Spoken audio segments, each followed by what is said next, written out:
What is your goal in life? What is the purpose of you existing, of everything else existing around us, and what do we really have to do about our goals? Let's talk about that today.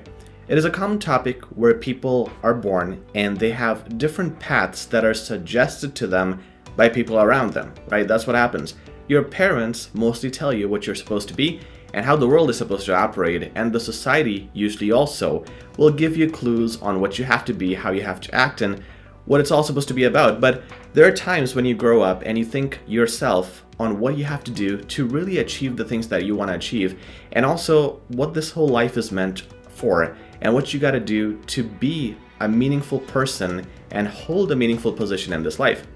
There's lots of people who say different things. I have some quotes from some of the most successful people in the world and their interpretation of what the purpose of life is. Eleanor Roosevelt says, "The purpose of life is to live it, to taste experience to the utmost, to reach out eagerly and without fear for newer and richer experience." Okay, pretty good. And again, this person is really a very smart person. But did you understand what you really have to do after this YouTube video or after this quote?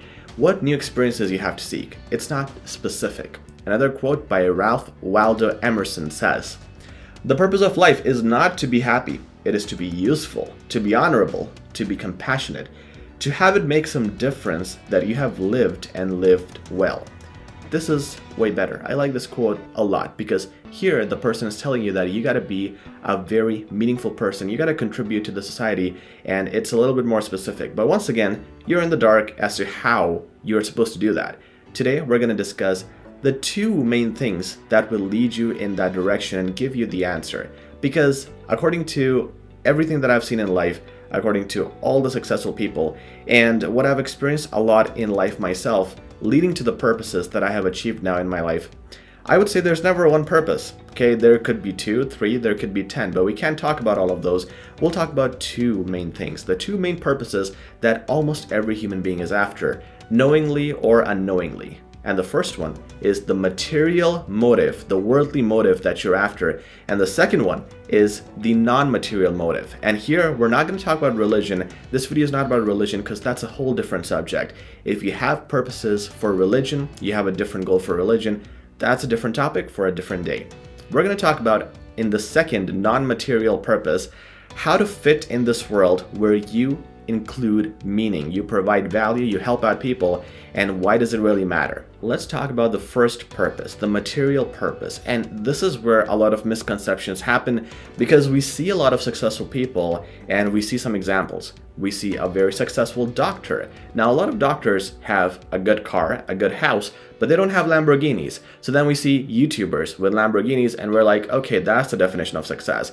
Then you see someone rich like Mel Gibson who has his own island, and you say, okay, buying a $15 million island, that is the definition of success. And then of course, change as well. There's so many different people showing off so much wealth, and you are confused as to what you have to achieve to be called a successful person, because that is motive number one, purpose number one, material motive number one, to make money, to be successful, to live the American dream as they call it, to have a wonderful life where you have abundance and you and your family are living a very successful, happy lifestyle. This is what everybody is after, and this is nothing wrong because you need to be able to put food on the table and also enjoy the luxuries that life has to provide. You want to experience everything that is around you and really truly enjoy the fruits of your labor and the benefits that are all around you. You don't just want to keep looking at other people in desperation. You do want to experience it. But again, the question is, what is your purpose? Is your purpose to earn a few thousands of dollars in a month? Is it $1 million? Is it to be a billionaire in this lifetime? What is your purpose? Is your purpose to compete with Elon Musk? If you really want to be the most successful person, maybe you can, but that's a hard thing to do. It's simple. It is supposed to be a calculation of two things. One is your needs, and the other is your wants. Combine your needs and wants. In order to do this, you cannot just do it by thinking about it. You need a calculator. When you pick up a calculator, you calculate the costs of your lifestyle, the house you want in the area you're in, and the cars you want, the grocery bills, and all those things that you need to have all your needs, all your prerequisites satisfied. The second thing is your wants. Now, do you want Louis Vuitton bags? Do you want BMWs? Do you want Mercedes? Do you want a mansion, and how big the mansion is supposed to be? If it's 5,000 square feet, go on Google, check the prices of those mansions in your area. If it's a 10,000 feet mansion, check the prices for that. You really got to be practical in your calculation of wants and needs. When you arrive at that number, it could be a monthly figure that you're spending. It could be a lifetime figure that you're spending, and by that, you want to make a calculation of how much money you need in total. And take notice of inflation as well, because that is an important figure there too. Now, when you arrive at this number, whatever this number is, you want to make sure you have a plan to achieve it. I had a role model, a very good person. He was my sales manager when I was selling cars. He had his plan, his dream, to wake up financially abundant every day, and whatever he wants to do, he should be able to do that. He gave me the example of, if I want to wake up, I want to travel to Thailand, first class, I can book a flight and go there today. I don't care about money. And that was his goal, very promising goal. But he said, I don't know how I'm supposed to do it, I'll figure it out. And that's where the problem is.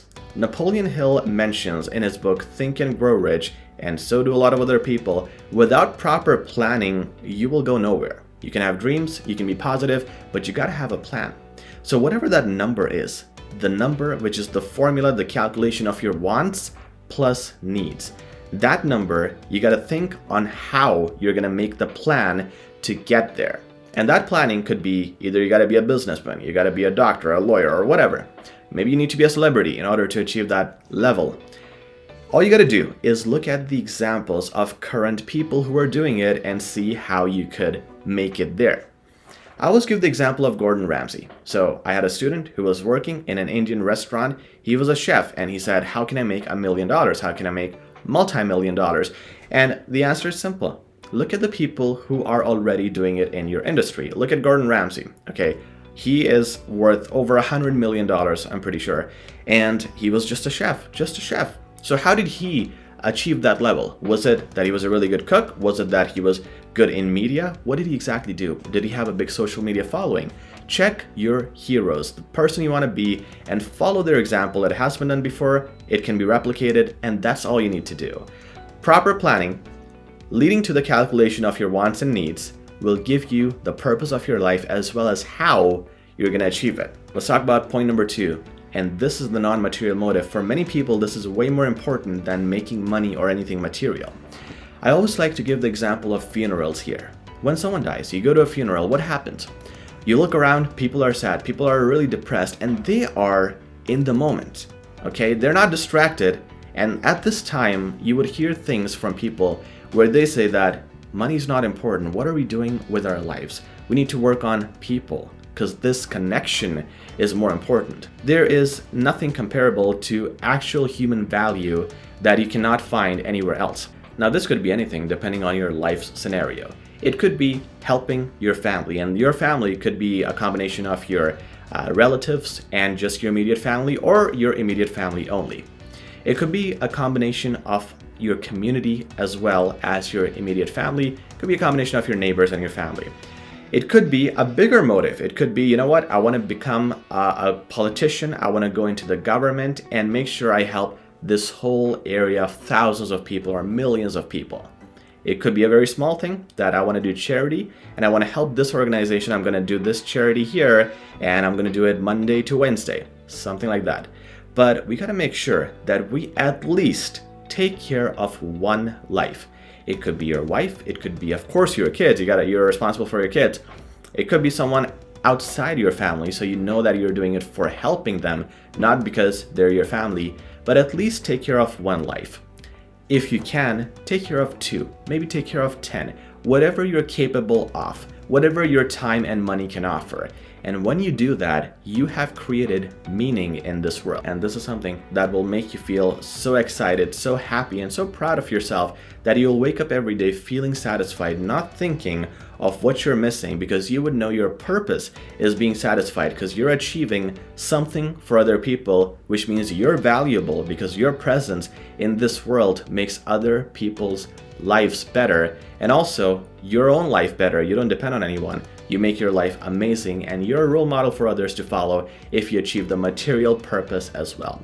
And guys, that's my take on it. What is the purpose of life? I believe it's two, not just one, material and non-material, and some of the ways on how you can achieve it. If you like this video, please like, share, and subscribe, and I'll talk to you guys very soon. Take care.